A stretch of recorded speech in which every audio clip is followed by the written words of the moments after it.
Hi, and welcome to the next big adventure. We are, I kind of dropped some hints as to where we were, but I think this next thing will show you exactly where we are. That, my friends, is the real deal. That is the Berlin Wall.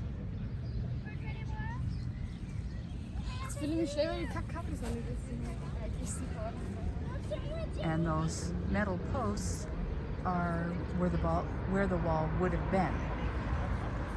So obviously we are in Berlin, Germany, and we will be here for a couple of days, and then we're going to be doing pretty extensive month-long trip here in Germany. We will go from here to Dresden and Leipzig and Soest. And Soest is where Derek spent 2 years, well, 1 year actually. We're in Soest a year, but in the Dortmund-Soest area, which is where he served his LDS mission. So we're going to go over there. We're going to Frankfurt and Seine, Karlsruhe, and finally end up in Munich. And in Munich is where we're going to meet up with our tour group and go to Oberammergau, which is where we were supposed to go 2 years ago before Corona changed all that. So that trip to the Oberammergau Passion Play is finally on and is happening in 2 weeks. We're very excited to bring this to you. And like I said, today we're at the Berlin Wall Memorial. It is an amazing piece of history. And the incredible thing is it's our history. We remember. We do. I when remember. It was built and when it came down. But then in 1989, we were adults and we had children, and we watched the wall come down. Which was amazing. We thought that would only come down with a major war. But thing. And now we're in Berlin. It's a vibrant city, completely unified, of course. We've noticed a lot of school groups here, and in the other Berlin Wall places that we've been to, a lot of families, a lot of classes, and the teachers are teaching them what happened. And it's good to remember these things. Absolutely, so that they don't happen again. So this is really an incredible place. We're looking forward to bringing you lots and lots more from Germany and from Berlin. So let's go. Following World War II, Germany was divided into 4 occupation zones controlled by the Soviet Union, the United States, the United Kingdom, and France. Now, the details of how it all went sour are beyond the scope of this video, so we'll put links in the description for some articles if you'd like to know more. Suffice it to say for now that in 1961, the German Democratic Republic, East Germany, under Soviet occupation, began to wall off its portion of Germany and Berlin itself, installing a 102-mile wall of concrete and barbed wire through and around the city, an additional 870 miles of wall dividing Germany into east and west sides. The Berlin Wall wasn't just a single wall with barbed wire. It was a complex system of an inner wall, an outer wall, and a section of land between them known as the death strip. As people tried to escape, they had this area that was between the walls, and that's where the soldiers... So, well, they may have thought they had one wall to climb over. They actually had 2. Well, I'm sure they knew that they had 2. Oh. They tried anyway. I wasn't surprised, but some people were desperate and tried anyways. Trying to get out of there. Some people Let's go take a look. Some didn't. Let's get a little closer. Inside the death strip, there were any combination of landmines, spikes disguised as grass, soft dirt raked to show any trace of footprint, alarm-rigged wires, automatic machine guns set to fire at the slightest movement, and of course, human guards watching from the ground and in watchtowers rigged with spotlights.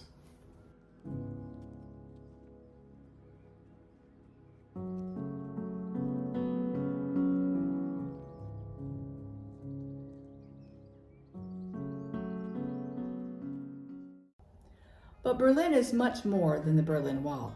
Today, it is a thriving city with lots of young people, shops, universities, hotels, and more.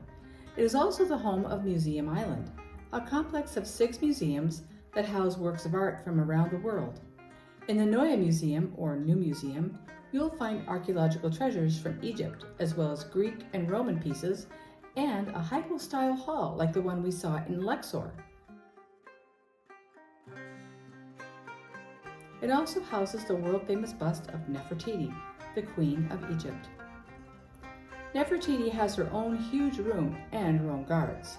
There is no photography of any kind allowed in the room, so none of these pictures were taken by us. She is exquisitely beautiful, as you can see from these pictures. And after having seen her in person, we can tell you that the pictures do not do it justice. Good morning. This is day 2 in Berlin, and we are at the Brandenburger Gate.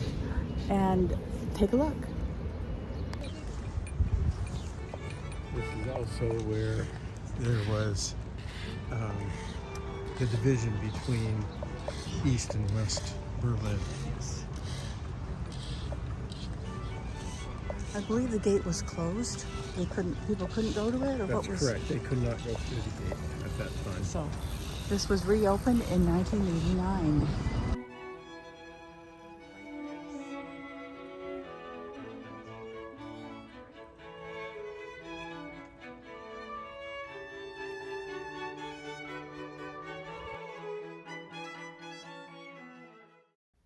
It was finally time to leave Berlin and hit the Autobahn for Dresden. We had heard a lot about how crazy it is to drive on this infamous highway, but this leg of the trip proved to be a little tame. But we will talk more about the Autobahn and driving in Germany in an upcoming video. We arrived at our hotel without any problem and spent the early evening walking around Frauenkirche, the beautiful church in the middle of the Neumarkt, or New Market, in Dresden. The original Frauenkirche was built between 1743 and 1746 as a Protestant Lutheran church in the Baroque style. It stood for almost 200 years until the nights of February 13th and 14th, 1945, when it was bombed by the Allies. It collapsed on the morning of February 15th, 1945. The ruins were preserved by the GDR, the German Democratic Republic, as a monument to the devastation of war. It stayed like that until just after the Peaceful Revolution in 1989. Then, in 1993, plans began to form for rebuilding the Frauenkirche.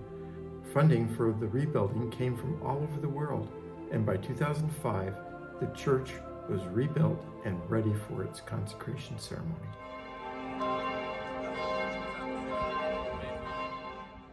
Inside the church, you can see the burned and melted cross that once stood atop the dome, a casualty of that night of bombing.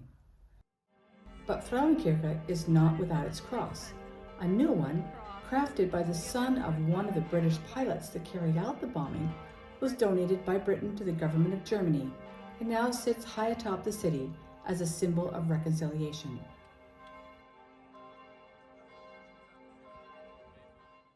We got to the church in time to climb to the top of the tower, all 286 steps, not counting a series of ramps.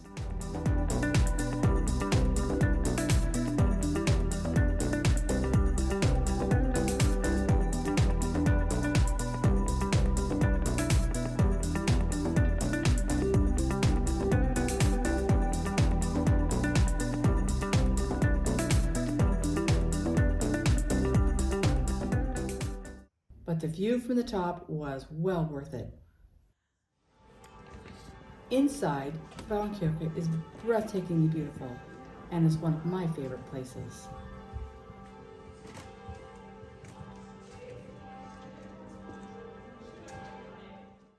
Friday, we drove to Freiburg to our church's temple there and spent a really nice day. Later, we had a delicious dinner in the Freiburg Ratskeller, then headed back to Dresden. Saturday, we went to the Green Vault, home to one of, if not the largest collection of treasure in all of Europe. The Green Vault is at least 2 museums, the historic Green Vault and the new Green Vault. Security is very tight here due not only to the value of the treasures they contain, but also because of the 2016 robbery that took place here. The thieves made off with $182 million worth of jewelry.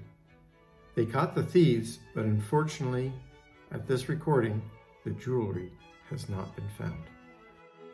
Most of the pieces belong to the royal families of the electors of Saxony, including Augustus the Strong, who ruled from the late 1600s to his death in 1733. The spectacular collection of everything from jewels to ivory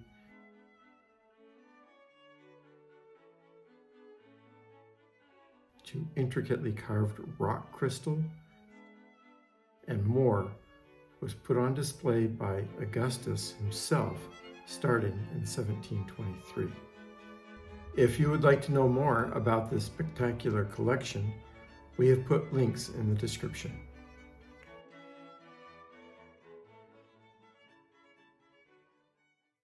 Our next stops were going to be Leipzig and Wittenberg, the homes of Johann Sebastian Bach and Martin Luther, the great reformer from Germany. And we'll talk about that more in our next video. You bet. So if you haven't already, make sure you hit that subscribe button. If you like this video, give us a thumbs up and ring the bell to get notified. And until next time, restless friends, you take care. Cheers.